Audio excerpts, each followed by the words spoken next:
So what do you think happens with inflation in 2022?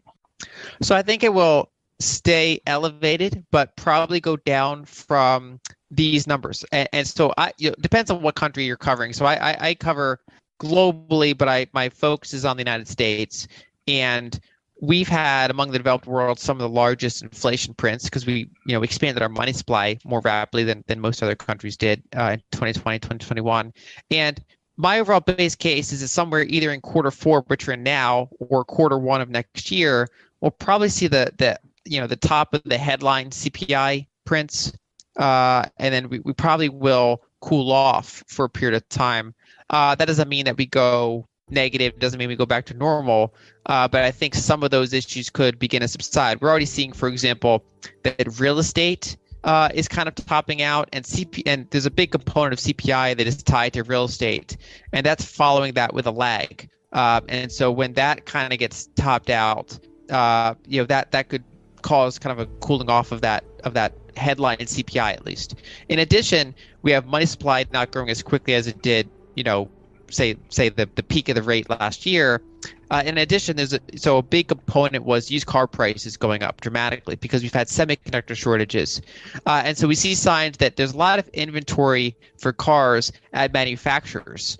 And of course, they just haven't gotten to the dealerships yet because they're waiting on those semiconductors. So whenever that semiconductor issue gets resolved, which is this sign, it's going to take a few years, that should be a disinflationary burst for the used car and the new car segment, right? Because you basically have a lot of that kind of stored up inventory coming to market.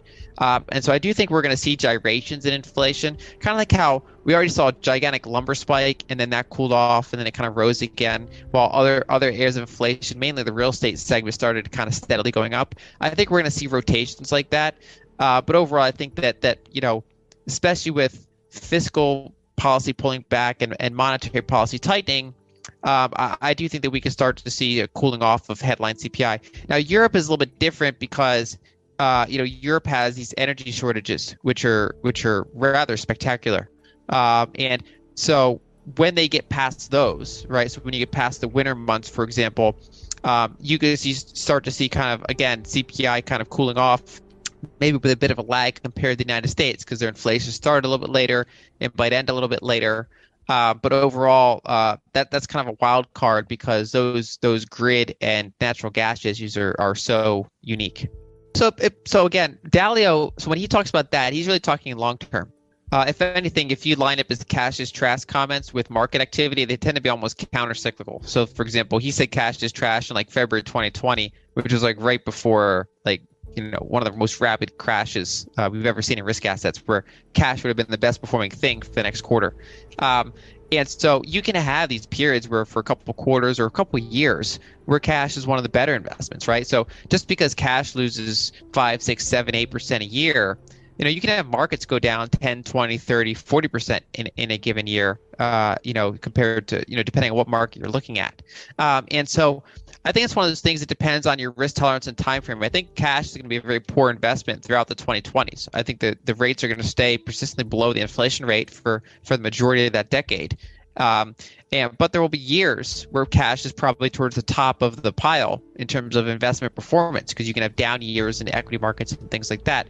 I don't know for sure if 2022 is going to be one of those, but I do think that 2022 is likely to be choppier and worse performing than the prior 2 years, let's say for the S&P 500 and some of these other well-performing indices.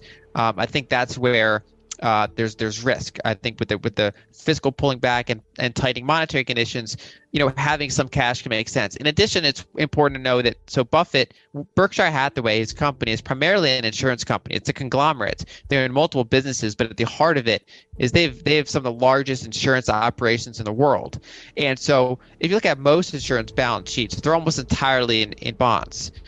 So he has a more kind of higher volatility, riskier portfolio than the average insurance company. He's very equity overweight for his industry, which is, I think, an important caveat to keep in mind. He's not necessarily, like, his personal portfolio might not be 30% cash. It's different when you're running an insurance company. So he's rather, balanced, I say, overall. Now, he certainly could deploy capital, but I think his challenge is he's having trouble with some of the valuations out there.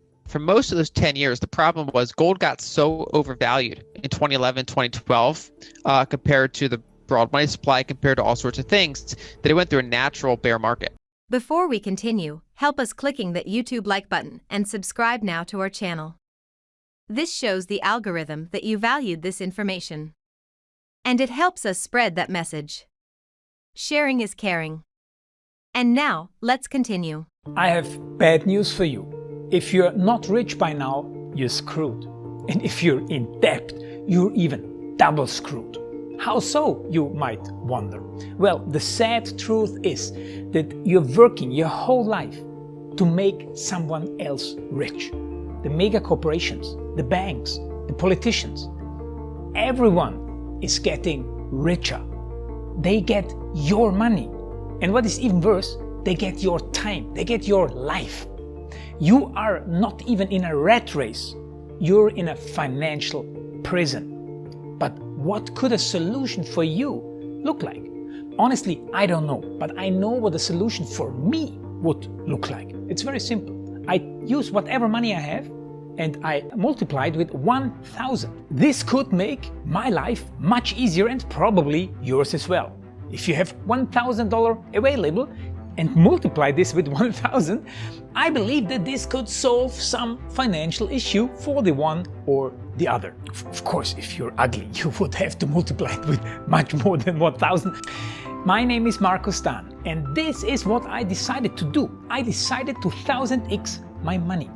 This is not a joke. I know what you may be thinking. What is this guy talking about? How should this work? This is not possible. Well, I made a detailed video where I laid out my plan.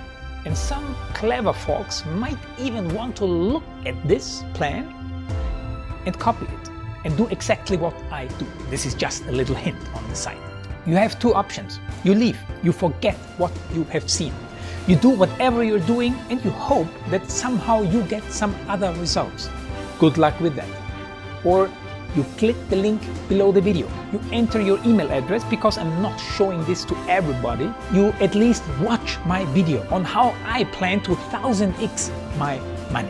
The choice is yours. Make the right choice. Join me. See what a different future you could have.